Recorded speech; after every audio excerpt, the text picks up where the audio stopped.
ಜಗೃಹೇ ಪೌರುಷಂ ರೂಪಂ ಭಗವಾನ್ ಮಹದಾದಿಭಿಃ ಸಂಭೂತಂ ಷೋಡಶಕಲಂ ಆದೌ ಲೋಕಸ್ಯ. ಅತ್ರ ಭಗವಾನ್ ರೂಪಂ ಜಗೃಹೇ ಇತಿ ಯದ್ ವರ್ಣ್ಯತೆ ತತ್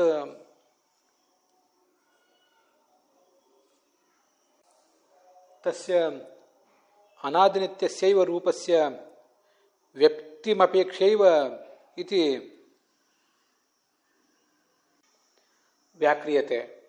ಯಥಾ ತಂತ್ರಭಾಗವತೆ ಏವಂ ಪಠ್ಯತೆ. ಯದಿದಂ ಭಗವತಃ ರೂಪಂ ಅಹೇಯಂ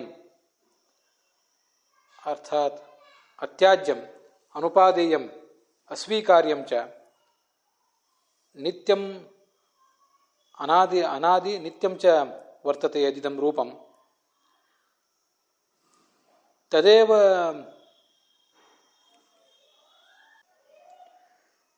ರೂಪಂ ಅಪೇಕ್ಷ್ಯ ತಸ್ಯೈವ ರೂಪಸ್ಯ ವ್ಯಕ್ತಿಮಪೇಕ್ಷ್ಯ ಜನಾರ್ದನೋಯಂ ನೂತನಂ ಶರೀರಂ ಅಗೃಹ್ಣಾತ್ ಪ್ರಾಚೀನಂಚ ವಿಸೃಜತ್ ಇತಿ ಕೃಷ್ಣರಾಮಾದ್ಯವತಾರೇಷು ಪಠ್ಯತೆ. ಸರ್ವಮಪಿ ಇದಂ ಕೇವಲಂ ಮೂಢಬುದ್ಧಿಂ ಅಪೇಕ್ಷೆಯೈವ ವ್ಯವಹ್ರಿಯತೆ. ತಥಾ ಚ ಭಗವಾನ್ ರಾಮಕೃಷ್ಣಾದಿ ರೂಪಾಣಿ ಶರೀರಾಣಿ ಕದಾಚಿತ್ ಗೃಹ್ಣಾತಿ ಕದಾಚಿಚ್ಚ ಪುರುಷಾದಿಕಂ ರೂಪಮಪಿ ಗೃಹ್ಣಾತಿ. ರಾಮಕೃಷ್ಣಾದ್ಯಾಹ ಅವತಾರಾಸ್ತು ಅಸ್ಮಿನ್ ಲೋಕೆ ಜನಮಧ್ಯೆ ಏವ ಪ್ರಾವರ್ತಂತೆ. ಅತಃ ಮೂಢಾನಾಂ ಜನಾನಾಂ ಬುದ್ಧಿಂ ಅಪೇಕ್ಷೆಯೈವ ರಾಮಕೃಷ್ಣಾದಿ ಶರೀರಾಣಿ ಅಯಂ ಭಗವಾನ್ ಅಗ್ರಹೀತ್ ಇತಿ ಪಠ್ಯತೆ. ತತ್ತು ಸಮೀಚೀನಮೇವ ಭಾತಿ. ಪರಂತು ಪುರುಷರೂಪಂ ತು ಜನಸಮುದಾಯ ಮಧ್ಯೆ ನೈವ ಖಲು ಪ್ರಾವರ್ತತೆ. ಅತಃ ಕಸ್ಯ ಮೂಢಸ್ಯ ಜನಸ್ಯ ಬುದ್ಧಿಂ ಅಪೇಕ್ಷ್ಯ ಭಗವಾನ್ ಪುರುಷರೂಪಂ ಜಗೃಹೇ ಇತಿ ಸಂವರ್ಣ್ಯೇತ. ಕಥಂ ಚ ಜಗೃಹೇ ಇತ್ಯೇತತ್ ಸಮರ್ಥ್ಯೇತ ಇತೀಮಂ ಪ್ರಶ್ನಮಪಿ ಭಾಗವತ ತಂತ್ರಮೇವ ತಮಸಾ ಶುಪಗೂಢಸ್ಯ ಯತ್ತಮಃ ಪಾನಮೀಶಿತುಃ ಏತತ್ ಪುರುಷರೂಪಸ್ಯ ಗ್ರಹಣಂ ಸಮುದೀರ್ಯತೆ ಇತಿ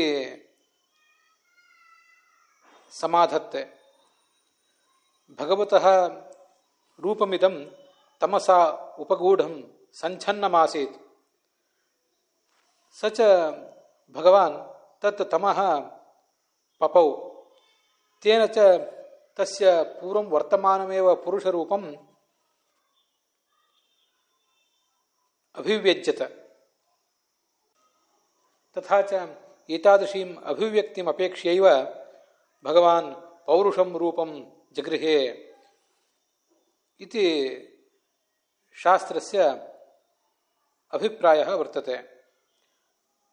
ಅಯಂ ಚ ಗತೇ ದಿವಸೇ ಪ್ರವೃತ್ತಾಯಾಃ ಕಥಾಯಾಃ ಅನುವಾದಃ ಇದಾನೀಂ ಅಕಾರಿ. ಅಥ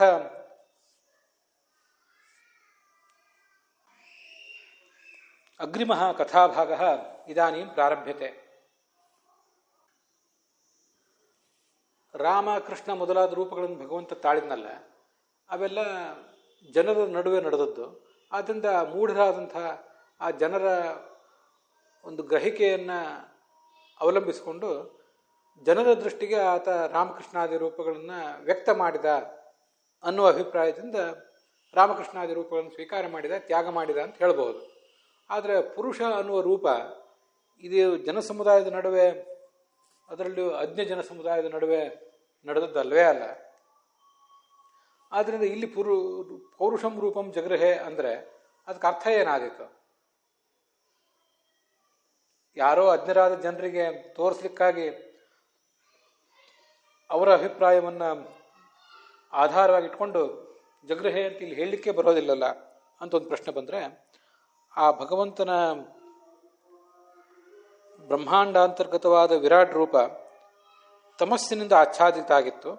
ಹರಿ ಪ್ರಳಯ ಕಾಲದ ಆ ತಮಸ್ಸಿನ ಆವರಣವನ್ನು ದೂರ ಮಾಡಿಕೊಂಡ. ಆಗ ಆ ದೂರ ಮಾಡಿಕೊಳ್ಳುವುದೇ ಆ ಶರೀರವನ್ನು ಗ್ರಹಣ ಮಾಡಿದ್ದು ಅಂತ ಅರ್ಥ. ಹೀಗೆ ರಾಮಕೃಷ್ಣಾದಿ ರೂಪಗಳನ್ನು ಭಗವಂತ ಗ್ರಹಿಸುವುದು ಅನ್ನೋದಕ್ಕೂ ಪುರುಷ ರೂಪವನ್ನು ಗ್ರಹಿಸುವುದು ಅನ್ನೋದಕ್ಕೂ ಸ್ವಲ್ಪ ವ್ಯತ್ಯಾಸ ಇದೆ ಅನ್ನೋದನ್ನು ಭಾಗವತ ತಂತ್ರಕ್ಕನುಸಾರವಾಗಿ ನಾವು ಭಾಗವತ ತಾತ್ಪರ್ಯದಲ್ಲಿ ನೋಡಿದ್ದೇವೆ. ತಮಸಾಶ್ಯುಪಗೂಢಸ್ಯ ಯತ್ತಮಃ ಪಾನಮೀಶಿತು ಅಂತೇನೋ ಇಲ್ಲಿ ವಿಷಯ ಬಂತಲ್ಲ, ಇದ್ರ ಬಗ್ಗೆ ನನಗೆ ಮತ್ತೊಂದು ಹೀಗೆ ಜಿಜ್ಞಾಸೆ ಬಂತು. ಆ ಜಿಜ್ಞಾಸೆಗೆ ಈ ವ್ಯಾಖ್ಯಾನಗಳಲ್ಲಿ ನನಗೆಲ್ಲಿ ಸಮಾಧಾನ ಕಾಣಿಸಿಲ್ಲ. ಪ್ರಳಯ ಕಾಲದ ತಮಸ್ಸಿನಿಂದ ಆ ಭಗವಂತನ ರೂಪ ವಿರಾಟ್ ರೂಪ ಆಚ್ಛಾದಿತವಾಗಿತ್ತು ಅಂತ ಬಂತಲ್ಲ, ತಮಸ್ಸು ಅಂದ್ರೆ ಏನು? ಅದೇನು ಕತ್ತಲೆಯ, ಡಾರ್ಕ್ನೆಸ್? ನಾವೇನು ರಾತ್ರಿ ಹೊತ್ತು ನಾವೆಲ್ಲ ನೋಡಿದ್ದೀವಿ, ಸೂರ್ಯ ಇಲ್ಲದೆ ಇದ್ದಾಗ, ಚಂದ್ರನೂ ಇಲ್ಲದೆ ಇದ್ದಾಗ ಗಾಢವಾದ ಕತ್ತಲು, ಅದನ್ನೇನು ಡಾರ್ಕ್ನೆಸ್ ಅಂತೀವಲ್ಲ, ಆ ಡಾರ್ಕ್ನೆಸ್ಸೇ ಈ ತಮಸ್ಸ. ಗೋವಿಂದಾಚಾರ್ಯರು ಕೂಡ ಆವಾಗ ಸೂರ್ಯ ಪ್ರಕಾಶ ಇಲ್ಲದೆ ಇದ್ದಿದ್ದರಿಂದ ಕತ್ತಲಿತ್ತು. ಕತ್ತಲಿನಿಂದ ಭಗವಂತನ ರೂಪ ಅಲ್ಲಿ ಇದ್ದರೂ ಕೂಡ ಅದು ಯಾರಿಗೂ ವ್ಯಕ್ತ ಆಗದಂತಿತ್ತು. ಅಲ್ಲಿ ಯಾರೂ ಇರಲಿಲ್ಲ ನೋಡುವವರು ಅಂತನೋ ವಿಷಯ ಬೇರೆ, ಮೂಢರಾದ ಜನರು ಅಲ್ಲಿ ಇರಲಿಲ್ಲ ಅನ್ನೋ ವಿಷಯ ಬೇರೆ. ಒಂದು ವೇಳೆ ಯಾರಾದರೂ ಅಂಥ ಜನರು ಇದ್ದರೂ ಕೂಡ ಅವರಿಗೂ ಅದು ಕಾಣದಂತೆ ಆಗಿತ್ತು. ಯಾಕೆಂದರೆ ಕತ್ತಲಿನಿಂದ ಆವೃತ್ತ ಆಗಿತ್ತು, ಸೂರ್ಯಪ್ರಕಾಶ ಅಲ್ಲಿ ಇರಲಿಲ್ಲ ಅಂತ ಅರ್ಥ ಬರೆದಿದ್ದಾರೆ. ಈ ಬೆಳಕು ಮತ್ತು ಕತ್ತಲೆ ಅಂತ ನಾವು ಮಾತಾಡ್ತೀವಲ್ಲ, ಇದು ಈ ಜಗತ್ತಿನಲ್ಲಿ ಸೂರ್ಯ, ಚಂದ್ರ ಅಥವಾ ಬೆಂಕಿ ಅಥವಾ ಮತ್ತೊಂದು ಯಾವುದೋ ಹಣತೆಯ ದೀಪ, ವಿದ್ಯುತ್ ದೀಪ, ಇವೆಲ್ಲ ಇದ್ದಾಗ ನಮಗೆ ಕೆಲಸ ಮಾಡಲಿಕ್ಕೆ ಬೇಕಾದಂಥ ಬೆಳಕು ಎಲ್ಲ ಕಡೆ ಇರ್ತದೆ. ಇದೆಲ್ಲವೂ ಇಲ್ಲದೇ ಇದ್ದಾಗ ಅಥವಾ ನಾವು ಬೇಕಾದಂಥ ಪ್ರಮಾಣದಲ್ಲಿ ಇಲ್ಲದೆ ಹೋದಾಗ ಅದನ್ನು ಕತ್ತಲೆ ಅಂತಂತಾರೆ. ನಮಗಿದೆಲ್ಲ ಅನುಭವಿಸಿದ್ದೇ ಇದೆ. ಆದರೆ ಈ ಥರ ಕತ್ತಲು ಆಗುವುದು, ಕತ್ತಲು ಹರಿದು ಬೆಳಕು ಬರುವುದು, ಆ ಬೆಳಕು ಅಥವಾ ಬೆಳಗಿನ ಜಾವ, ಮಧ್ಯಾಹ್ನ, ಸಾಯಂಕಾಲ, ಒಟ್ಟು ಹಗಲಿನ ಹೊತ್ತು ಇದೆಲ್ಲ ಸರಿದು ಮುಂದೆ ಕತ್ತಲು ಬರುವುದು, ಇದೆಲ್ಲ ಒಂದು ಪ್ರಾಕೃತ ವ್ಯವಸ್ಥೆ. ಭಗವಂತ ಇರುವಂಥ ಆ ವ್ಯವಸ್ಥೆಯಲ್ಲಿ ಹೀಗೆ ಕತ್ತಲು ಇರ್ತದ? ಶ್ವೇತದ್ವೀಪ, ಅನಂತಾಸನ, ವೈಕುಂಠ ಮೊದಲಾದ ಲೋಕಗಳಂತೂ ಅಲ್ಲಿ ಕತ್ತಲೇನು ಇರೋದಿಲ್ಲ, ಶಾಶ್ವತವಾದ ಬೆಳಕಿನ ವ್ಯವಸ್ಥೆ ಇರ್ತದೆ ಅಂತ ತಿಳ್ಕೋಬಹುದು ನಾವು. ಯಾವುದೋ ಸೂರ್ಯನ ಪ್ರಕಾಶ ಬೇಕಾಗಿಲ್ಲ, ಸೂರ್ಯ ಅಲ್ಲಿ ಅಸ್ತಂಗತನಾಗುವ ಪ್ರಶ್ನವೂ ಇರೋದಿಲ್ಲ. ಯಾವತ್ತೂ ಬೇಕಾದಂಥ ಬೆಳಕಿನ ವ್ಯವಸ್ಥೆ ಅಲ್ಲಿ ಇದ್ದೇ ಇರ್ತದೆ. ಆದರೆ ಈ ಪ್ರಳಯ ಕಾಲದಲ್ಲಿ ಮಾತ್ರ ಆ ಶ್ವೇತದ್ವೀಪ, ಅನಂತಾಸನ ಅನ್ನೋ ವೈಕುಂಠ ಅನ್ನೋ ಲೋಕಗಳು ಕೂಡ ಭಗವಂತನ ಉದರದಲ್ಲೇ ಸೇರಿ ಹೋಗಿರ್ತವೆ. ಅವೇನು ನಷ್ಟ ಆಗಿರೋದಿಲ್ಲ, ಆದರೆ ಅಲ್ಲಿ ಅವನು ಉದರದಲ್ಲೇ ಅವು ಇರ್ತವೆ ಅಷ್ಟೆ. ಮತ್ತು ಪ್ರಳಯ ಮುಗಿದ ಮೇಲೆ ಅವು ಕೂಡ ಹೊರಗೆ ಬರ್ತವೆ. ಉಳಿದ ಪ್ರಾಕೃತವಾದ ಲೋಕಗಳು ನಷ್ಟವೇ ಆಗಿ ಹೋಗಿರ್ತವೆ. ಹೀಗೆ ಆ ಮೂರು ಲೋಕಗಳಿಗೆ ಸಂಬಂಧಪಟ್ಟಂತೆ ಆದರೆ ಬೆಳಕು ಯಾವಾಗಲೂ ಇದ್ದೇ ಇರ್ತದೆ, ಅಲ್ಲಿ ಕತ್ತಲಾಗೋದು ಅಂತ ಪ್ರಶ್ನೆ ಇಲ್ಲ. ಒಂದೇ ರೀತಿಯಾದಂಥ ವಾತಾವರಣನೇ ಅಲ್ಲಿರ್ತದೆ ಅಂತ ನಾವು ತಿಳ್ಕೊಳ್ಬಹುದು. ಮತ್ತು ಪ್ರಾಕೃತವಾದ ಇಂಥದ್ದೊಂದು ಬೆಳಕು ಅಲ್ಲಿ ಅಗತ್ಯವೂ ಕೂಡ ಅಲ್ಲ. ಅಲ್ಲಿದ್ದಂಥವ್ರಿಗೆಲ್ಲರಿಗೂ ಕೂಡ ಇರುವ ವಾತಾವರಣ, ಅವರ ಇಂದ್ರಿಯಗಳೆಲ್ಲವೂ ಕೆಲಸ ಮಾಡಲಿಕ್ಕೆ ಬೇಕಾದಂಥ ವಾತಾವರಣವೇ ಅಲ್ಲಿರ್ತದೆ. ನಮಗೆ ಇಲ್ಲಿ ನಮ್ಮ ಇಂದ್ರಿಯಗಳು ಕೆಲಸ ಮಾಡಬೇಕಾದ್ರೆ ಬೆಳಕು ಬೇಕಾಗ್ತದೆ. ಕತ್ತಲಿದ್ದರೆ ಕೆಲಸ ಮಾಡಲಾರವು ನಮ್ಮ ಇಂದ್ರಿಯ ಮತ್ತು ನಮ್ಮ ದೇಹ ಮೊದಲಾದದ್ದು. ಅವರಿಗೆ ಅವರ ಸ್ವರೂಪಭೂತ ಇಂದ್ರಿಯಗಳು ಕೆಲಸ ಮಾಡುವಾಗ ಕೂಡ ಪ್ರಾಕೃತವಾದ ಇಂದ್ರಿಯಗಳು ಅಂತೂ ಅಲ್ಲಿ ಇಲ್ಲವೇ ಇಲ್ಲ. ಆ ಸ್ವರೂಪಭೂತ ದೇಹದ ಇಂದ್ರಿಯಗಳು ಅಥವಾ ಶುದ್ಧ ಸತ್ವಮಯವಾದ ದೇಹವನ್ನು ಅವರು ತಗೊಂಡಾಗ ಅದರ ಇಂದ್ರಿಯಗಳು, ಅದರ ಹಸ್ತಪಾದಾದಿಗಳು, ಒಟ್ಟಾರೆ ಕರ್ಮೇಂದ್ರಿಯಗಳು, ಜ್ಞಾನೇಂದ್ರಿಯಗಳು ಕೆಲಸ ಮಾಡುವಾಗ ಅದಕ್ಕೆ ಯಾವ ಥರದ ವಾತಾವರಣ ಬೇಕೋ ಆ ಥರದ ವಾತಾವರಣ ಯಾವಾಗಲೂ ಇರ್ತದೆ. ನೀವು ಅದನ್ನು ಬೆಳಕು ಅಂತ ಅನ್ನಿ ಅಥವಾ ಕತ್ತಲು ಅನ್ನದೇ ಹೋದರೂ ತೊಂದರೆ ಇಲ್ಲ. ಬೆಳಕು ಕತ್ತಲು ಅಂತನ್ನುವುದಕ್ಕೆ ಅಲ್ಲಿ ಅರ್ಥ ಇಲ್ಲ ಆ ಮೋಕ್ಷದಲ್ಲಿ. ಆದರೆ ಪ್ರಳಯ ಕಾಲದಲ್ಲಿ ಹೇಗೆ? ಪ್ರಳಯ ಕಾಲದಲ್ಲಿ ಸೂರ್ಯ ಇರಲಿಲ್ಲ ಅನ್ನೋನು ಒಪ್ಪೋಣ, ಚಂದ್ರನೂ ಇರಲಿಲ್ಲ, ನಕ್ಷತ್ರವೂ ಇರಲಿಲ್ಲ, ಬೆಂಕಿಯೂ ಇರಲಿಲ್ಲ. ಆದರೆ ಆ ಪ್ರಳಯ ಕಾಲದಲ್ಲಿ ಈ ಕತ್ತಲು ಇತ್ತ? ಇರಲಿಲ್ಲ ಅಂತ ನಾನೇನು ಹೇಳೋದಿಲ್ಲ. ಕತ್ತಲು ಅಂದರೆ ಡಾರ್ಕ್ನೆಸ್, ಬೆಳಕಿನ ಅಭಾವ ರೂಪವಾದ ಕತ್ತಲು ಅಲ್ಲಿ ಇರಲಿಲ್ಲ ಅಂತ ಹೇಳಲಿಕ್ಕೆ ನಾನೇನದನ್ನು ನೋಡಿದ್ದೇನೆ? ಏನಿದ್ರು ನಾವೆಲ್ಲ ಇಲ್ಲಿ ಬುದ್ಧಿಬಲದಿಂದ ಹೀಗಿರಬಹುದು ಹಾಗಿರಬಹುದು ಅಂತ ಊಹೆ ಮಾಡುವವರಷ್ಟೇ, ಅದಕ್ಕೊಂದಿಷ್ಟು ಶಾಸ್ತ್ರದ ಆಧಾರಗಳನ್ನು ಹುಡುಕುವವರಷ್ಟೇ. ಆದರೂ ಪ್ರಳಯ ಕಾಲದಲ್ಲಿ ಅಂಥ ಒಂದು ಕತ್ತಲು ಇತ್ತು. ಅಲ್ಲಿ ಆ ಕತ್ತಲು ಅಥವಾ ಬೆಳಕು ಅನ್ನೋದನ್ನು ಆ ಸಂದರ್ಭದಲ್ಲಿ ಅರ್ಥ ಮಾಡ್ಕೊಳ್ಳೋದು ಸ್ವಲ್ಪ ಕಷ್ಟನೇ. ಈ ಜಗತ್ತಿನಲ್ಲಿ ನಾವು ನೋಡುವ ಅರ್ಥದಲ್ಲಿ ಬೆಳಕು ಇರಲಿಲ್ಲ, ಯಾಕೆಂದರೆ ಬೆಳಕಿನ ಮೂಲ ಯಾವುದೂ ಇರಲಿಲ್ಲ. ಹಾಗೆ ಈ ಜಗತ್ತಿನಲ್ಲಿ ನಾವು ನೋಡುವಂಥ ಕತ್ತಲು ಕೂಡ ಅಲ್ಲಿ ಇರಲಿಲ್ಲ ಅಂತಲೇ ನನ್ನ ಭಾವನೆ. ಎರಡೂ ಪ್ರಾಕೃತ ಆದ್ದರಿಂದ ಬೆಳಕೂ ಪ್ರಾಕೃತ, ಕತ್ತಲೆಯೂ ಪ್ರಾಕೃತ ಆದ್ದರಿಂದ ಎರಡೂ ಅಲ್ಲಿರಲಿಲ್ಲ. ಹಾಗಾದರೆ ಅಲ್ಲಿದ್ದ ತಮಸ್ಸು ಅಂದ್ರೆ ಅದೇನು? ನನಗೆ ಹೀಗೆ ಕಾಣಿಸ್ತದೆ. ಏನೂ ತಿಳಿಯದ ಸ್ಥಿತಿ. ಪರಮಾತ್ಮ ಇದ್ದಾನೆ, ಅವನಿಗೆಲ್ಲವೂ ತಿಳಿಯುತ್ತದೆ, ಲಕ್ಷ್ಮೀದೇವಿಗೆಲ್ಲವೂ ತಿಳಿಯುತ್ತದೆ, ಚತುರ್ಮುಖ ಮೊದಲಾದ ಪ್ರಾಣ ಮೊದಲಾದ ದೇವತೆಗಳಿಗೂ ಕೂಡ ಎಲ್ಲವೂ ತಿಳಿಯುತ್ತದೆ. ಅವರಿಗೆ ಯಾವುದೂ ವಿಸ್ಮೃತ ಆಗೋದಿಲ್ಲ. ಪ್ರಳಯೇಪಿ ಪ್ರತಿಭಾತ ಪರಾವರರವರು. ಮುಕ್ತರಿಗಂತೂ ಯಾವ ತೊಂದರೆಯೂ ಇಲ್ಲ. ಆದರೂ ಆ ಪ್ರಳಯ ಅನ್ನುವುದು ಏನೂ ತಿಳಿಯದಂಥ ಒಂದು ಸ್ಥಿತಿ, ಸಾಮಾನ್ಯರಿಗೆ ಏನೂ ತಿಳಿಯದಂಥ ಒಂದು ಸ್ಥಿತಿ. ಅದನ್ನೇ ಪ್ರಳಯ ಅಂತ ಅನ್ಬಹುದು, ಅದನ್ನೇ ಆ ಪ್ರಳಯದ ಕತ್ತಲು ಅಂತ ಅನ್ಬಹುದು. ನಾವು ನೋಡುವ ಅರ್ಥದಲ್ಲಿ ಕರಿಯ ಬಣ್ಣದ ಕತ್ತಲು, ಕಪ್ಪಾಗಿ ನಮಗೇನು ಕಾಣಿಸ್ತದೆ? ಕತ್ತಲಿಗೆ ಕಪ್ಪು ಬಣ್ಣ ಇದೆಯೋ ಇಲ್ವೋ ಅಂತನ್ನೋದು ತುಂಬ ಸಂದೇಹಾಸ್ಪದವಾದ ವಿಚಾರವೇ. ಯಾಕಂದ್ರೆ ಕತ್ತಲು ನಮಗೆ ಕಾಣಿಸುವುದು ಕಪ್ಪಾಗಿ ಅಂತೂ ಕಾಣಿಸ್ತದೆ, ಅದ್ರ ಬಗ್ಗೆ ಏನು ಸಂಶಯ ಇಲ್ಲ. ಬೆಳಕು ಕೆಂಪಾಗಿ ಬಿಳಿಯಾಗಿ ಹೀಗೆಲ್ಲ ಕಾಣಿಸ್ತದೆ. ಆದರೆ ಕತ್ತಲು ಕಪ್ಪಾಗಿ ಕಾಣಿಸುವುದು ಹೌದು. ವಾಸ್ತವಿಕವಾಗಿಯೂ ಕತ್ತಲಿಗೆ ಕಪ್ಪು ಬಣ್ಣ ಇದೆಯೋ ಅದ್ರ ಬಗ್ಗೆ ಮತ್ತಷ್ಟು ವಿಚಾರ ಆಗಬೇಕು. ಕತ್ತಲು ಅನ್ನುವುದೇ ಅನೇಕ ಥರದ್ದಿದೆ. ನಾವು ನೋಡ್ತಿರುವ ಕತ್ತಲು ಇದು ಒಂದು. ಇದಕ್ಕೆ ಕತ್ತಲನ್ನು ನಾವು ಕಣ್ಣಿಂದ ಗುರುತಿಸ್ಬೋದು, ಕೈಯಿಂದ ಕತ್ತಲನ್ನು ಮುಟ್ಲಿಕ್ಕೆ ಬರೋದಿಲ್ಲ. ಆದರೆ ಕೈಯಿಂದ ಮುಟ್ಲಿಕ್ಕೆ ಬರುವಂಥ ಒಂದು ಕತ್ತಲಿತ್ತು, ಸ್ಪರ್ಶಾದ್ ವಿಜ್ಞಾಯತೆ ನೃಪ ಅಂತ ಅದನ್ನು ಹರಿವಂಶ ಮೊದಲಾದ ಕಡೆ ವರ್ಣಿಸ್ತಾರೆ.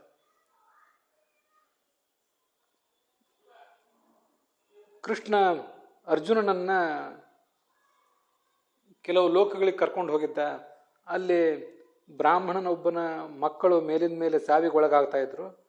ಅವ್ರು ಯಾಕೆ ಸಾವಿಗೊಳಗಾಗ್ತಿದ್ದಾರೆ, ಅದರದೊಂದು ಮೂಲವನ್ನು ಹುಡ್ಕೋಣ, ಬ್ರಾಹ್ಮಣನಿಗೆ ಆ ಮಕ್ಕಳನ್ನು ಮರಳಿ ತರೋಣ, ನಾವು ಮರಳಿ ದೊರಕಿಸಿಕೊಡೋಣ, ಅವನಿಗೊಂದು ಸಮಾಧಾನ ಹೇಳೋಣ ಅಂತ ಕೃಷ್ಣ ಅರ್ಜುನನನ್ನು ಕರ್ಕೊಂಡು ಹೋಗಿದ್ನಲ್ಲ. ಅಲ್ಲಿ ಆ ತಮಸ್ಸನ್ನು ತನ್ನ ಸುದರ್ಶನ ಚಕ್ರದಿಂದ ಕತ್ತರಿಸಿದ ಅಂತ ಬಂದಿದೆ.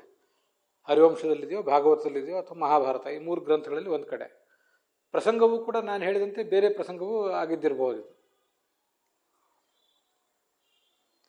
ಆ ಬ್ರಾಹ್ಮಣನ ಮಕ್ಕಳ ಪ್ರಸಂಗವೇ ಇರಬಹುದು, ಮತ್ತೊಂದು ಯಾವುದೋ ಇರಬಹುದು. ಅಂತೂ ಸ್ಪರ್ಶಾತ್ ವಿಜ್ಞಾಯತೆ ನೃಪ, ಹಿಂದೆ ನಾನು ಪ್ರವಚನದಲ್ಲಿ ಹೇಳಿದ್ದೀನಿ ಅದನ್ನು.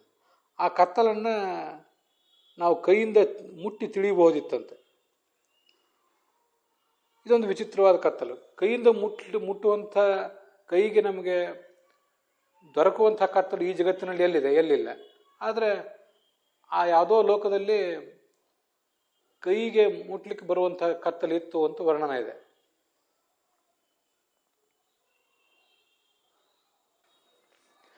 ಕೈಯಿಂದ ಮುಟ್ಲಿಕ್ಕೆ ಬರ್ತಾ ಇದ್ರೆ ಅದನ್ನು ಕತ್ತಲು ಅಂತ ಅನ್ಬೇಕಾ?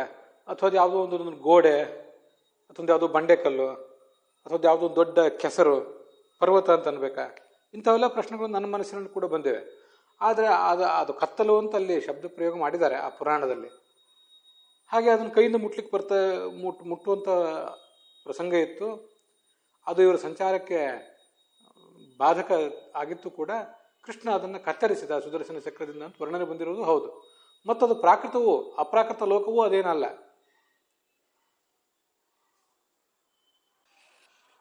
ನಾನು ಹೇಳುವಾಗ ಸ್ವಲ್ಪ ವ್ಯತ್ಯಾಸ ಮಾಡಿರಬಹುದು. ಆ ಸುದರ್ಶನ ಚಕ್ರದಿಂದ ಕೃಷ್ಣ ಕತ್ತರಿಸಿದ ತಮಸ್ಸು ಅದು ಪ್ರಾಕೃತವಾದದ್ದು ಅಂತಲೇ ಹೇಳಿದೆ. ಅಲ್ಲಿ ವರ್ಣನೆ ಮಾಡುವವರು ಅಂಧಂತಮಸ್ಸಿನ ಕತ್ತಲದು ಅಂತ ವರ್ಣನೆ ಮಾಡಿದ್ದಾರೆ. ವಿದಾರ್ಯ ಚಕ್ರೇಣ ತಮೋಂಧಮೀಶಃ ತಾತ್ಪರ್ಯ ನಿರ್ಣಯದಲ್ಲಿ 21ನೇ ಅಧ್ಯಾಯದ 30ನೇ ಶ್ಲೋಕ ಅದು. ಮತ್ತು ಭಾಗವತದಲ್ಲಿ 10ನೇ ಸ್ಕಂದದ 89ನೇ ಅಧ್ಯಾಯದ 51ನೇ ಶ್ಲೋಕದಲ್ಲಿ ತಮಸ್ಸುಘೋರಂ ಗಗನಚ್ಛದಂ ಮಹತ್ ವ್ಯದಾರಯತ್ ಭೂರಿತರೇಣ ರೋಚಿಷ ಮನೋಜವಂ ನಿರ್ವಿಶೇಷೇ ಸುದರ್ಶನಂ ಗುಣಚ್ಯುತೋ ರಾಮಶರೋ ಯಥಾಚಮೋಂ. ಗಗನಚ್ಛದಂ ಸುಘೋರಂ ತಮಃ, ಆಕಾಶವನ್ನೆಲ್ಲವನ್ನು ವ್ಯಾಪಿಸಿದಂತಹ ಘೋರವಾದ ಒಂದು ತಮಸ್ಸು, ಅದನ್ನು ತನ್ನ ಬೆಳಕಿನಿಂದ ಅವನು ಕತ್ತರಿಸಿದ ಅಂತ ಹೀಗೆ ಬಂದಿದೆ. ಹರಿವಂಶದಲ್ಲಿ ಕೂಡ 2ನೇ ಹರಿವಂಶ ವಿಷ್ಣು ಪರ್ವದಲ್ಲಿ 113ನೇ ಅಧ್ಯಾಯದ 21-22ನೇ ಶ್ಲೋಕದಲ್ಲಿ ಪಂಕಭೂತಂ ಹಿತಿಮಿರಂ ಅಶ್ವಾನಾಂ ಜಾಯತೆ ಅನಘ, ಅಲ್ಲಿರುವ ಕತ್ತಲು ಕೆಸರಿನಂತೆ ಆ ಅಶ್ವಗಳ ಸಂಚಾರಕ್ಕೆ ಅಡ್ಡಿ ತಂದೊಡ್ಡಿತ್ತು. ಅಥ ಪರ್ವತಭೂತಂ ತತ್, ಆ ಕೆಸರು ಅಲ್ಲಿ ಅಂಧಂತಮಸ್ಸು ಆ ಪರ್ವತದಂತೆ ಎದುರುಗಡೆ ಒಂದು ಪರ್ವತ ಇದ್ದುಬಿಟ್ರೆ ಅದು ಹೇಗೆ ನಮಗೆ ಬಾಧಕ ಆಗ್ತದೋ, ಸಂಚಾರಕ್ಕೆ ಅಡ್ಡಿ ಮಾಡ್ತದೋ, ಹಾಗೆ ಆ ಕತ್ತಲು ಪರ್ವತದಂತೆ ಅಡೆತಡೆ ಉಂಟು ಮಾಡಿತ್ತು. ತತಶ್ಚಕ್ರೇಣ ಗೋವಿಂದ ಪಾಠಯಾಮಾಸ ತತ್ತಮಃ, ಚಕ್ರದಿಂದ ಕೃಷ್ಣ ಅದನ್ನು ಕತ್ತರಿಸಿದ ಅಂತ ಹೀಗೆ ವರ್ಣನೆ ಬಂದಿದೆ. ಅದರಿಂದ ಅದು ಪ್ರಾಕೃತವೋ ಅಪ್ರಾಕೃತವೋ ಅದೇನು ನಮಗೀಗಿಲ್ಲಿ ವಿಚಾರ ಈಗೇನು ಬೇಕಾಗಿಲ್ಲ. ಅಂತೂ ತಮಸ್ಸು ಅಂದರೆ ಹೀಗೆಲ್ಲ ಇರ್ತದೆ ಅಂತ ನಮಗೆ ಗೊತ್ತಿರಬೇಕು. ಪ್ರಳಯ ಕಾಲದಲ್ಲಿ ಆ ಇದ್ದಂತಹ ತಮಸ್ಸು ಅಂದರೆ ಯಾರು ಸಾಮಾನ್ಯರಿಗೆ, ಸಾಮಾನ್ಯ ಜೀವರಿಗೆ ಅಥವಾ ಋಜುಗುಣಸ್ಥರನ್ನು ಹೊರತುಪಡಿಸಿ ಉಳಿದೆಲ್ಲ ಜೀವರಿಗೆ ಏನೂ ಅರಿಯದಂತಹ ಅವರ ಪ್ರವೃತ್ತಿಗಳಿಗೆ ಭಂಗ ತರುವಂಥ ಒಂದು ಸ್ಥಿತಿ. ಅದನ್ನು ನಾವು ನೋಡುವಂತೆ ನಮ್ಮ ದೃಷ್ಟಿಯಲ್ಲಿ ಯಾವುದನ್ನು ಕತ್ತಲು ಅಂತೀವೋ ಆ ದೃಷ್ಟಿಯಲ್ಲಿ ಅದನ್ನು ಕತ್ತಲು ಅನ್ಬೇಕಾಗಿಲ್ಲ. ಮತ್ತು ಅಲ್ಲಿ ತಮಸ್ಸು ಅಂದರೆ ತಮೋಭಿಮಾನ್ಯ ಅಂತ ಲಕ್ಷ್ಮೀದೇವಿ ಅಂತ ನಂದೊಂದು ಆಲೋಚನೆ. ಗೀತಾಭಾಷ್ಯದ 12ನೇ ಅಧ್ಯಾಯದಲ್ಲಿ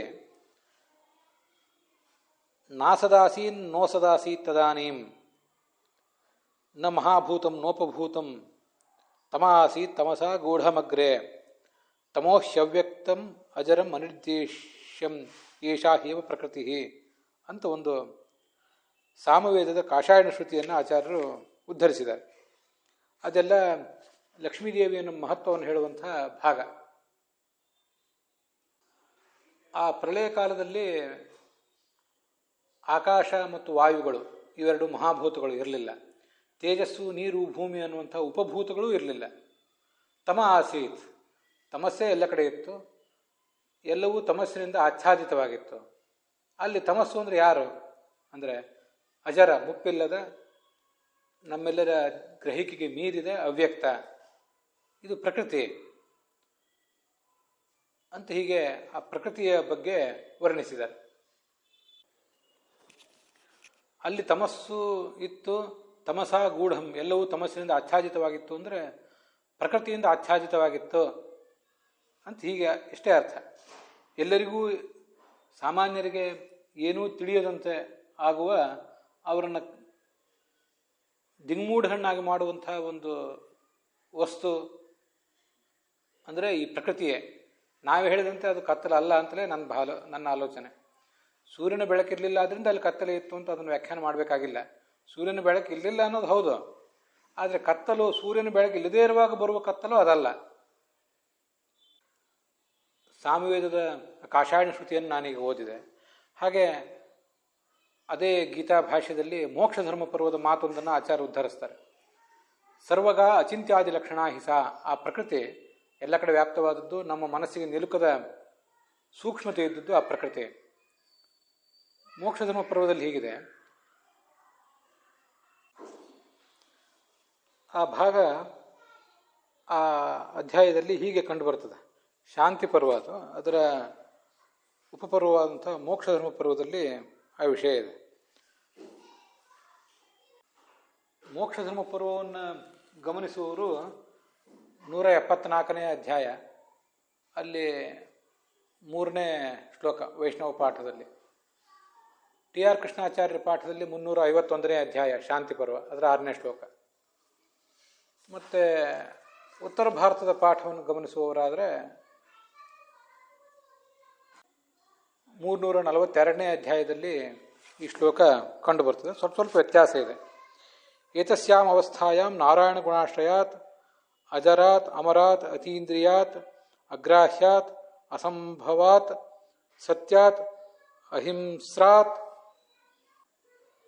ಲಲಾಮಾತ್ ದ್ವಿತೀಯ ಪ್ರವೃತ್ತಿ ವಿಶೇಷಾತ್ ಅವೈರಾತ್ ಅಕ್ಷಯಾತ್ ಅಮರಾತ್ ಅಕ್ಷರಾತ್ ಅಮೂರ್ತಿತಃ ಸರ್ವಸ್ಯಾಹ ಸರ್ವಕರ್ತುಃ ಶಾಶ್ವತತಮಸಃ ಅಥವಾ ಶಾಶ್ವತಾತ್ ತಮಸಃ ಪರಾತ್ ಪುರುಷಃ ಪ್ರಾದುರ್ಭೂತಃ ಅಸ್ಯ ಪುರುಷಸ್ಯ ಬ್ರಹ್ಮಯೋನೇಃ ಬ್ರಹ್ಮಣಃ ಪ್ರಾದುರ್ಭಾವೇ ಹರಿರವ್ಯಯಃ. ಹೀಗೆ ಅಲ್ಲಿ ಕೇಳಿ ಬರ್ತದೆ. ಅವೆಲ್ಲವೂ ಕೂಡ ಆ ಲಕ್ಷ್ಮೀದೇವಿಯ ಕುರಿತಾದಂಥ ವಿಶೇಷಣಗಳು.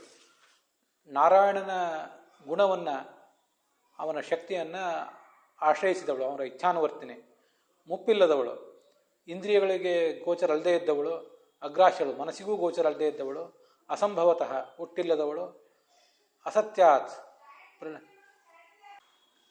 ಅಸತ್ಯ ಅಂದರೆ ಪ್ರಳಯ ಕಾಲದಲ್ಲಿಯೂ ಇರುವಂಥದ್ದು ಅಂತ ಅರ್ಥ, ಸುಳ್ಳು ಅಂತ ಅರ್ಥ ಅಲ್ಲ. ಅಹಿಂಸ್ರಾತ್, ಹಿಂಸಕವಲ್ಲದ, ಲಲಾಮಾತ್, ಬ್ರಹ್ಮಾದಿಗಳಿಗಿಂತಲೂ ಉತ್ತಮವಳಾದ, ದ್ವಿತೀಯ ಪ್ರವೃತ್ತಿ ವಿಶೇಷಾತ್, ಕೇವಲ ಭಗವಂತನಿಗೆ ಮಾತ್ರ ಅಧೀನವಾದಂಥ ಪ್ರವೃತ್ತಿ ಚಟುವಟಿಕೆ ಉಳ್ಳಂಥವಳು, ಅವೈರಾತ್, ದ್ವೇಷವಿಲ್ಲದವಳು, ಅಕ್ಷಯಾತ್, ಹ್ರಾಸವಿಲ್ಲದವಳು, ಅಮರಾತ್, ಸ್ವರೂಪತಃ ನಾಶವಿಲ್ಲದಂಥವಳು, ಅಕ್ಷರಾತ್, ಅವಳ ಸ್ವರೂಪಕ್ಕೆ ನಾಶ ಇಲ್ಲ ಅಂತ ಅರ್ಥ ಮಾತ್ರ ಅಷ್ಟೇ ಅಲ್ಲ, ಶರೀರಕ್ಕೆ ನಾಶವೂ ಇಲ್ಲ, ಅಮೂರ್ತಿತಃ, ಪ್ರಾಕೃತ ದೇಹವಿಲ್ಲದ, ಸರ್ವಸ್ಯಾಹ, ಎಲ್ಲ ಕಡೆ ವ್ಯಾಪ್ತಳಾದ, ಸರ್ವಕರ್ತೃ, ಸರ್ವಕರ್ತಳಾದ, ಶಾಶ್ವತ ತಮಸಃ, ಇದು ಶಬ್ದ. ಅನಾದಿಯಾದ, ಅವಿದ್ಯೆಗೆ ಅಭಿಮಾನಿನಿಯಾದ ಲಕ್ಷ್ಮೀದೇವಿಯಿಂದ ಪುರುಷ, ಆ ಭಗವಂತ ಹುಟ್ಟಿದ, ಪುರುಷ ಹುಟ್ಟಿದ ಅಂತ ಅರ್ಥ ಇದೆ. ಪುರುಷ ಅಂದರೆ ಯಾರು ಅಂತ ಆಮೇಲೆ ನೋಡೋಣ. ಪ್ರಾದುರ್ಭೂತಃ ಹರಿಹಿ ಅವ್ಯಯ ಅಂತ ಹೀಗೆಲ್ಲ ಸ್ವಲ್ಪ ಸ್ವಲ್ಪ ವಾಕ್ಯ ವ್ಯತ್ಯಾಸ ಇದೆ. ಇಲ್ಲಿ ಪುರುಷ ಅಂದರೆ ಹಿರಣ್ಯಗರ್ಭ, ಚತುರ್ಮುಖ ಬ್ರಹ್ಮ ಅಂತ ಸುಮತೀಂದ್ರ ತೀರ್ಥರ ವ್ಯಾಖ್ಯಾನ ಇದೆ. ಪದ್ಮನಾಭ ತೀರ್ಥರು ಪುರುಷ ಅಂದರೆ ಪರಮಪುರುಷನೇ ಹುಟ್ಟಿದ್ದಾನೆ, ಹುಟ್ಟಿದವನು ಪರಮಪುರುಷನ ಅಂತಲೇ ವ್ಯಾಖ್ಯಾನ ಮಾಡಿದ್ದಾರೆ. ಹೀಗೆ ಶಾಶ್ವತ ತಮಸ್, ಅನಾದಿಯಾದ ಆ ವಿದ್ಯಾ ಏನಿದ್ದಾಳೆ ಲಕ್ಷ್ಮೀದೇವಿ, ಅವಳಿಂದಲೇ ಈ ಪುರುಷ ಹುಟ್ಟಿದ ಅಂತ ಅದರ ಅಭಿಪ್ರಾಯ ಇದೆ. ಇಲ್ಲಿ ಭಾಗವತ ತಾತ್ಪರ್ಯದಲ್ಲಿ ತಮಸಾಹಿ ಉಪಗೂಢಸ್ಯ ತಮಃಪಾನಮೀಶಿತು ಅಂತ ಬಂದಿದೆಯಲ್ಲ, ಇಲ್ಲಿ ಕೂಡ ತಮಸ್ಸು ಅಂದರೆ ನಾವು ಹೇಳಿದ ಸೂರ್ಯನ ಬೆಳಕಿಲ್ಲದೇ ಇದ್ದಿದ್ದರಿಂದ ಏನು ಕತ್ತಲು ಬರ್ತದೆ ಆ ತಮಸ್ಸು ಅಂತ ಅರ್ಥ ಮಾಡುವ ಬದಲು, ತಮಸ್ಸು ಅಂದರೆ ಲಕ್ಷ್ಮೀದೇವಿ, ಅವಳಿಂದ ಉಪಗೂಢ ಅಂದರೆ ಆಲಿಂಗಿತನಾದವನು ಪರಮಾತ್ಮ. ಉಪಗೂಢ ಅಂದರೆ ಆಲಿಂಗಿತ ಅಂತ ಅರ್ಥ. ಉಪಗೂಢಂ ಶ್ರೀಯೈಕಯ ಅಂತ ನಾವೆಲ್ಲ ಕೇಳೇ ಇದ್ದೇವೆ. ತಮಸ್ಸಿನಿಂದ ಆಚ್ಛಾದಿತನಾದವನು ಅನ್ನೋದಕ್ಕಿಂತ ತಮಸ್ಸಿನಿಂದ ಆಲಿಂಗಿತನಾದವನು, ತಮೋಭಿಮಾನ್ಯಾದ ಲಕ್ಷ್ಮೀದೇವಿಯಿಂದ ಆಲಿಂಗಿತನಾದವನು, ಅವನು ಆ ತಮಸ್ಸನ್ನು ಪಾನ ಮಾಡಿದ. ಅಂದರೆ ಅವಳ ಆ ಆವರಣವನ್ನು ದೂರ ಮಾಡಿಕೊಂಡ. ಆವಾಗ ಅವನ ಪುರುಷ ರೂಪ ವ್ಯಕ್ತ ಆಯಿತು. ನೋಡಿ, ಅವಳ ಆವರಣ, ಲಕ್ಷ್ಮೀದೇವಿಯ ಆವರಣವನ್ನು ಅವನು ದೂರ ಮಾಡಿದಾಗಲೇ ಆ ಪುರುಷ ಅನ್ನೋ ರೂಪ ವ್ಯಕ್ತ ಆಯಿತು. ಏತತ್ ಪುರುಷ ರೂಪಸ್ಯ ಗ್ರಹಣಂ ಅಂತ ಭಾಗವತ ತಾತ್ಪರ್ಯವೂ ಹೇಳಿದೆ. ಮತ್ತು ಮಹಾಭಾರತವು ಕೂಡ ಆ ಶಾಶ್ವತ ತಮಸ್ಸು ಅನಿಸಿಕೊಂಡಿರುವ ಲಕ್ಷ್ಮೀದೇವಿಯಿಂದಲೇ ಪುರುಷ, ಪರಮಪುರುಷ ಹುಟ್ಟಿದ ಅಂತ ಅಲ್ಲಿಯೂ ಕೂಡ ಅದೇ ಬಂದಿದೆ. ಶಾಶ್ವತ ತಮಸಃ ಪುರುಷ ಪ್ರಾದುರ್ಭೂತ ಅಂದರೆ ಪುರುಷನು ಹುಟ್ಟಿದ ಅಂತಷ್ಟೇ ಅನುವಾದ ಮಾಡ್ತಾರೆ ಸಾಮಾನ್ಯವಾಗಿ, ಗೀತಾ ಭಾಷ್ಯ ಮೊದಲಾದನ್ನು ಅನುವಾದ ಮಾಡುವಾಗ. ಯಾಕಂದರೆ ಪುರುಷ ಅಂದರೆ ಹಿರಣ್ಯಗರ್ಭನೋ ಅಥವಾ ಪರಮಪುರುಷನಾದ ನಾರಾಯಣನೋ ಅಂತ ಹೀಗೆ ವ್ಯಾಖ್ಯಾನಗಳ ವ್ಯತ್ಯಾಸ ಇರುವುದರಿಂದ ಅವರು ಪುರುಷ ಅಂತ ಮಾತ್ರ ಅನುವಾದ ಮಾಡಿದ್ದಾರೆ. ಆದರೆ ಭಾಗವತ ತಾತ್ಪರ್ಯದಲ್ಲಿ ಬಂದ ಭಾಗವತ ತಂತ್ರ ಮತ್ತು ಈ ಮಹಾಭಾರತದ ಈ ಶಾಂತಿ ಪರ್ವದ ಮಾತು ಇದನ್ನೆಲ್ಲ ಗಮನಿಸಿದರೆ ಆ ಲಕ್ಷ್ಮೀದೇವಿಯಿಂದಲೇ ಅವಳ ಆಚ್ಛಾದನವನ್ನು ದೂರ ಮಾಡಿಕೊಂಡೇ ಈ ಪುರುಷ ಅನ್ನೋ ರೂಪ ಹುಟ್ಟಿತು ಅಂತ ನಾವು ಅರ್ಥ ಮಾಡ್ಕೊಳ್ಳಿಕ್ಕೆ ತೊಂದರೆ ಇಲ್ಲ. ಶಾಶ್ವತ ತಮಸಃ ಅಂತ ಬಂದಿದೆಯಲ್ಲ, ತಮಸಃ ಅಂತ ಪಂಚಮಿ ವಿಭಕ್ತಿ. ಆ ಪಂಚಮಿ ವಿಭಕ್ತಿಯನ್ನು ಲಕ್ಷ್ಮಿ ತಮಸ್ಸಿನಿಂದ ಪುರುಷ ರೂಪ ಹುಟ್ಟುವುದು ಹೇಗೆ ಅಂದರೆ, ನಮಗೆ ಇದು ಲೆಬ್ಲೋಪ ನಿಮಿತ್ತ ಪಂಚಮಿ ನಮಗೆಲ್ರಿಗೂ ಪರಿಚಿತ ಇದ್ದೇ ಇದೆ. ಪ್ರಾಸಾದಾತ್ ಪ್ರೇಕ್ಷತೆ, ಏನೋ ಒಂದು ಮೆರವಣಿಗೆ ಮೊದಲಾದ ದೃಶ್ಯಗಳನ್ನು ನೋಡುವಾಗ ಉಪ್ಪರಿಗೆ ದೆಸೆಯಿಂದ ನೋಡ್ತಾನೆ ಅಂತ ಪಂಚಮಿ ವಿಭಕ್ತಿ ಪ್ರಯೋಗ ಮಾಡ್ತಾರೆ. ಅದಕ್ಕೆ ಅರ್ಥ ಕೆಳಗಿದ್ದವನು ಪ್ರಾಸಾದ ಮಾರುಹ್ಯ ಅಟ್ಟವನ್ನು ಏರಿ ಮುಂದೆ ದೃಶ್ಯವನ್ನು ಅಟ್ಟದಿಂದ ನೋಡ್ತಾನೆ ಅಂತ ಮೆರವಣಿಗೆಯನ್ನು. ಇಲ್ಲಿ ಆರುಹ್ಯ ಅಂತಿದೆ, ಲೆಪ್ರತ್ಯಯಂತವಾದ ಶಬ್ದ ಇದೆ, ಏರಿ ಅಂತ. ಪ್ರಾಸಾದಂ ಅಂತ ದ್ವಿತೀಯ ವಿಭಕ್ತಿ ಏಕವಚನದ ಶಬ್ದ ಇದೆ. ಅಲ್ಲಿ ಆ ಲೆಪ್ರತ್ಯಯಂತವಾದ ಆರುಹ್ಯ ಅನ್ನೋದು ಲುಪ್ತ ಆಗಿ ಹೋಗ್ತದೆ. ಪ್ರಾಸಾದಂ ಅಂತ ದ್ವಿತೀಯ ವಿಭಕ್ತಿ ಇದ್ದದ್ದು ಪಂಚಮಿ ವಿಭಕ್ತಿಯನ್ನು ಕಾಣುತ್ತದೆ. ಆದ್ದರಿಂದ ಪ್ರಾಸಾದಂ ಆರುಹ್ಯ ಅಂತಿದ್ದದ್ದು ಪ್ರಾಸಾದಾತ್ ಪ್ರೇಕ್ಷತೆ ಅಂತ ಆಗ್ತದೆ. ಹಾಗೆ ಶಾಶ್ವತ ತಮಸಃ ಪ್ರಾದುರ್ಭೂತಃ ಪುರುಷಃ ಅಂತ ಮಹಾಭಾರತದ ಮಾತಿಗೆ ತಮಸಃ ಅಂತ ಪಂಚಮಿ ವಿಭಕ್ತಿ ಯಾಕೆ ಬಂದಿದೆ ಅಂತ ನಾವು ಚಿಂತನೆ ಮಾಡಬೇಕು ಅಂದರೆ, ಶಾಶ್ವತಂ ತಮಃ, ಶಾಶ್ವತವಾದ ತಮಸ್ಸನ್ನು ಭಗವಂತ ಪೀತ್ವ ಅದನ್ನು ಪಾನ ಮಾಡಿ, ಅಥವಾ ಆಪೀಯ, ಲೆಬಂತನೇ ಬೇಕು ಅಂತಂದರೆ ಆಪೀಯ ಅದನ್ನು ಪಾನ ಮಾಡಿ, ಆಮೇಲೆ ಅದಕ್ಕೆ ತಮಃ ಅಂತ ಪಂಚಮಿ ವಿಭಕ್ತಿ ಇದ್ದಿದ್ದು, ದ್ವಿತೀಯ ವಿಭಕ್ತಿ ಇದ್ದಿದ್ದಕ್ಕೆ ಪಂಚಮಿ ವಿಭಕ್ತಿ ಬಂದು ಆ ತಮಸ್ಸೆಯಿಂದ ಅವನು ಹುಟ್ಟಿದ ಅಂತ ಅರ್ಥ. ಹೀಗೆ ಲಕ್ಷ್ಮೀದೇವಿಯಿಂದಲೇ ಕೆಲವು ಬಾರಿ ಭಗವಂತನ ರೂಪಗಳು ಹುಟ್ಟುವುದು ತಾತ್ಪರ್ಯ ನಿರ್ಣಯದ 3ನೇ ಅಧ್ಯಾಯದ 19ನೇ ಶ್ಲೋಕದಲ್ಲಿ ಕಂಡು ಬಂದಿವೆ. ಪುನಶ್ಚ ಮಾಯಾ ತ್ರಿವಿಧಾ ಬಭೂವ ಸತ್ವಾದಿರೂಪೈರಥ ವಾಸುದೇವಾತ್ ಸತ್ವಾತ್ಮಿಕಾಯಾಂ ಸಬಭೂವ ತಸ್ಮಾತ್ ಸವಿಷ್ಣುನಾಮೈವ ನಿರಂತರೋಪಿ ರಜಸ್ತನೌ ಚೈವ ವಿರಿಂಚ ಆಸೀತ್ ತಮಸ್ತನೌ ಶರ್ವ ಇತಿ ತ್ರಯೋಸ್ಮಾತ್. ಮಾಯಾದೇವಿಯ ಶ್ರೀ ಭೂ ದುರ್ಗಾ ಅಂತ 3 ರೂಪಗಳು. ವಾಸುದೇವನ ಪತ್ನಿ ಮಾಯಾದೇವಿ, ಭಗವಂತ ವಾಸುದೇವ ರೂಪವನ್ನು ತಾಳಿದಾಗ ಲಕ್ಷ್ಮೀದೇವಿ ಮಾಯಾರೂಪ ತಾಳ್ತಾಳೆ. ಅವಳಿಗೆ ಶ್ರೀ ಭೂ ದುರ್ಗಾ ಅಂತ 3 ರೂಪಗಳಿವೆ. ಶ್ರೀ ಅನ್ನೋದು ಸತ್ವಕ್ಕೆ, ಭೂ ಅನ್ನೋದು ರಜೋಗುಣಕ್ಕೆ, ದುರ್ಗಾ ಅನ್ನೋದು ತಮೋ ಗುಣಕ್ಕೆ ನಿಯಾಮಕ. ಈ ರೂಪಗಳಲ್ಲಿ ಆ ವಾಸುದೇವನೇ ಕ್ರಮವಾಗಿ ವಿಷ್ಣು, ಬ್ರಹ್ಮ ಮತ್ತು ರುದ್ರ ಅಂತ 3 ರೂಪಗಳಿಂದ ಅವತರಿಸಿದ ಅಂತ ಅಲ್ಲಿ ಬಂದಿದೆ. ತನ್ನ ಪತ್ನಿಯ ಮೂಲಕ ತಾನೇ ಹುಟ್ಟುವುದು ಆ ಭಗವಂತನ ಮಹಿಮೆಗೆ ಕುಂದೇನಲ್ಲ. ಅದನ್ನೇ ತಾತ್ಪರ್ಯ ನಿರ್ಣಯ ಹೇಳಿದ್ದಕ್ಕೆ ಇದನ್ನು ಆಧಾರವಾಗಿಟ್ಕೊಂಡು ಮಹಾಭಾರತದ ಆ ಶಾಂತಿ ಪರ್ವದ ಮಾತನ್ನು, ಹಾಗೆ ಭಾಗವತ ತಾತ್ಪರ್ಯದಲ್ಲಿ ಬಂದ ಈ ಮಾತನ್ನೆಲ್ಲ ಗಮನಿಸಿದರೆ ತಮಸ್ಸಿನಿಂದ ಅವನು ಉಪಗೂಢನಾಗುವುದು ಅಂದರೆ ಹೀಗೆ ಅರ್ಥ. ಅದಕ್ಕೆ ಲಕ್ಷ್ಮೀದೇವಿಯಿಂದ ಆಲಿಂಗಿತನಾದಂತಹ ಭಗವಂತ ಅವಳ ಆವರಣವನ್ನು, ಅವಳ ಆಲಿಂಗನವನ್ನು ದೂರ ಮಾಡಿಕೊಂಡು ತನ್ನ ಪುರುಷ ರೂಪವನ್ನು ವ್ಯಕ್ತ ಮಾಡಿದ. ಇದೇ ಈ ಪುರುಷ ರೂಪವೇ ಮುಂದೆ ಆ ಲಕ್ಷ್ಮೀದೇವಿಯ ಜೊತೆಗೂಡಿ ಮಹತ್ತತ್ವ ಮೊದಲಾದವುಗಳ ಸೃಷ್ಟಿಗೆ ಕಾರಣ ಆಯಿತು. ಜಗೃಹೇ ಪೌರುಷಂ ರೂಪಂ ಲೋಕ ಶುಶ್ರೂಷಯ ಅಂತಲೇ ಬಂದಿದೆ. ಪುರುಷ ಅನ್ನುವ ಶಬ್ದ ಅದು ಗಂಡಸು ಅನ್ನೋ ಅರ್ಥವನ್ನು ನಾವು ಗಮನಿಸಿದರೆ, ಒಂದು ಗಂಡು ಹೆಣ್ಣಿನ ಜೊತೆಗೂಡಿ ಹೇಗೆ ಸೃಷ್ಟಿಯನ್ನು ಮಾಡ್ತಾನೋ ಹಾಗೆ ಭಗವಂತ ಪುರುಷ ಅನ್ನೋ ರೂಪವನ್ನು ಗ್ರಹಣ ಮಾಡಿ ಪ್ರಕೃತಿ ಅನಿಸ್ಕೊಂಡಿರುವ ಲಕ್ಷ್ಮೀದೇವಿಯ ಜೊತೆಗೂಡಿ ಮುಂದಿನ ಜಗತ್ತನ್ನೆಲ್ಲ ಸೃಷ್ಟಿಸಿದ. ಆ ಪುರುಷ ಅನ್ನೋ ರೂಪ ಹೀಗೆ ವ್ಯಕ್ತ ಆಗಿದ್ದು ಕೂಡ ಅವಳ ಆಚ್ಛಾದನವನ್ನು, ಆಲಿಂಗನವನ್ನು ದೂರ ಮಾಡಿಕೊಂಡ ಬಳಿಕವೇ ಅಂತ ನಾವು ತಿಳಿಬಹುದು. ಹೀಗಿದು ತಮಸ ಉಪಗೂಢಸ್ಯ ಅನ್ನೋದಕ್ಕೆ ಈ ಒಂದು ಅರ್ಥ ನನಗೆ ಕಾಣಿಸ್ತದೆ. ಕೇವಲ ಸೂರ್ಯನ ಬೆಳಕು ಅಲ್ಲಿ ಇಲ್ಲದೇ ಇದ್ದಿದ್ದರಿಂದ ಕತ್ತಲಿತ್ತು ಅಂತ ನನಗೆ ಯಾಕೋ ಸಮಾಧಾನ ಕೊಟ್ಟಿಲ್ಲ. ಆದರೆ ಈ ಅರ್ಥವನ್ನು ಹಿರಿಯ ಜ್ಞಾನಿಗಳಾದವರು ಯಾರೂ ಹೇಳಿಲ್ಲ. ನನಗೇನೋ ಹೀಗೆ ಕಂಡಿದೆ. ಇದು ಸರಿಯೋ ತಪ್ಪೋ ಅಂತ ಅನ್ನೋದನ್ನು ಬಹುಶ್ರುತರಾದಂಥ ನೀವೆಲ್ಲರೂ ಪರಾಮರ್ಶಿಸಬೇಕು.